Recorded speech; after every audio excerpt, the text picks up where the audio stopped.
Hi hello നമസ്കാരം എല്ലാവർക്കും എൻ്റെ ഹൃദയം നിറഞ്ഞ വിഷു ആശംസകൾ ആദ്യമായി നേരുകയാണ്. അപ്പോൾ നമുക്ക് ഇന്ന് രണ്ട് ലൈറ്റ് വെയിറ്റ് ആയിട്ട് ഒന്ന് രണ്ട് ഐറ്റം പരിചയപ്പെടാം.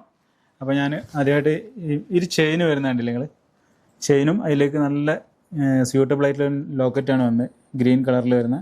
ഇത് ടോട്ടൽ ചെയിന് വരുന്ന ഒരു 2 ഗ്രാമാണ്. അത് ലോക്കറ്റിൻ്റെ തൂക്കം വരുന്ന 1 ഗ്രാം, വെറും 3 ഗ്രാമിലാണ് ഈ മാല സെറ്റ് ചെയ്ത്.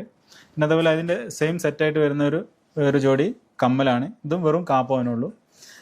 അതുപോലെ തന്നെ ഇതിലേക്കൊരു സ്യൂട്ടബിൾ ആയിട്ടുള്ളൊരു കൈ ചെയിനും 2 ഗ്രാമാണ്. അങ്ങനെ ടോട്ടൽ നമുക്കിപ്പോൾ ഒരു പവൻ്റെ ഉള്ളിൽ വരുന്നൊരു സെറ്റാണ്. അപ്പോൾ അതിൻ്റെ കളർ ചേഞ്ചിൽ വരുന്നൊരു ഐറ്റാണ് ഇതും നേരത്തെ പറഞ്ഞ പോലെ തന്നെ 3 ഗ്രാമിൽ സെറ്റ് ചെയ്താണ് ഒരു ലോക്കറ്റും ചെയിനും, പിന്നെ അതേപോലെ അതിലേക്ക് സ്യൂട്ടബിൾ ആയിട്ടൊരു കൈ ചെയിനും.